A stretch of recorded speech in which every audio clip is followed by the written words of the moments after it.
Sana makuha natin. And guys, oh. Yan, oh. Baby mealworm. You see that? Marami sila pero Fucking yung ibang masyadong see maliit that? pa eh. Ito lang medyo malaki na to. Nakuha We na shall natin. feed it. So yun guys. Ang Yun, ina niya patuloy eh, ko rin nag-ano tong siya. breeding box na ito.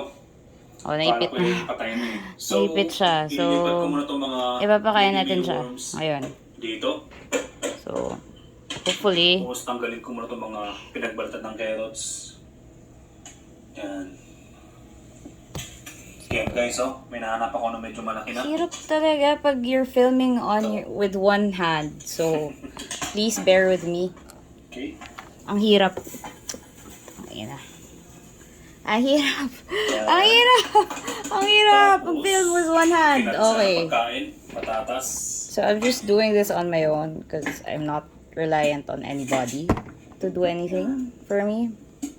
So, ay, putang ina ka. And then, pipiliin natin yung mga pinakamalalaking superworms na gagawin nating beetles.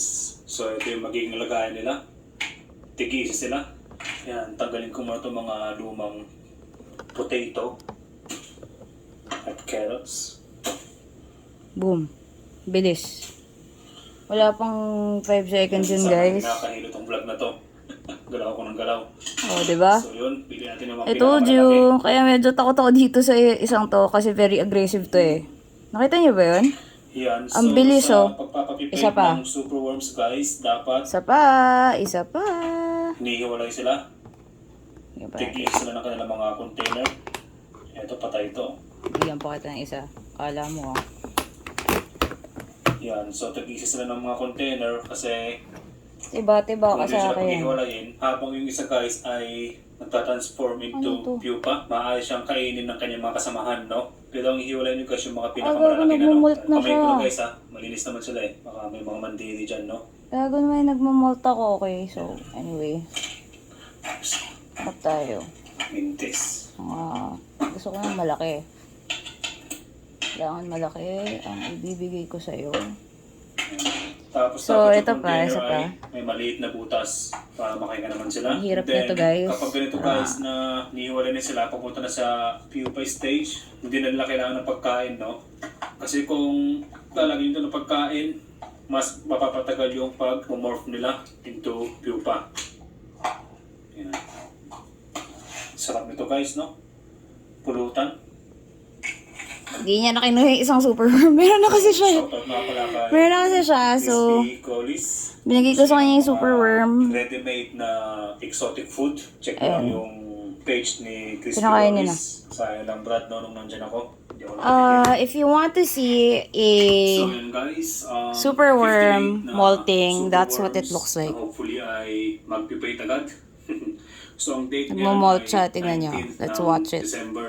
It's very So, interesting to tingnan natin kung me. gaano sila katagal mag-pipate. Okay, so dito ko sila lalagay sa bottom drawer. Salansan ko naman sila dyan. Ibig sabihin, malapit na siguro siya maging beetle, no? Yan guys, so dahil nga kukunti na lang itong mga naiwang superworms, inilipat ko na sila dito. Tapos itong mga mealworms naman ang ililipat ko dito. Yan, kasi mas marami sila eh. Tsaka para mas madaling pulutin itong mga or Dami, makita no? itong mga nag-pipate na superworms or So, mealworms. ayan. So, nakikita Yan, nyo. So, lipat na kayo dito. Hindi niya kinakain yung isa. Siguro, Sarap guys sa pakiramdam, no? ayan, pakita Alam ko mo, sa maglalaro lang. Mas mabuti na ito guys, kaysa naman mag-vlogs kayo, di ba? Ayoko na buksan. Ayoko na buksan kasi sobrang So, siguro yung iba dyan, grabe talaga gusto, to. tarantula feeding, mga ganon, tarantula rehousing. So, hindi Kinain niya yung isa masyadong pa. exciting itong Isa video na to. lang. Pero, Isa lang ang kaya niya importante i-handle guys, na para healthy yung mga mealworm. feeders Okay, natin. noted. Hindi ka dito.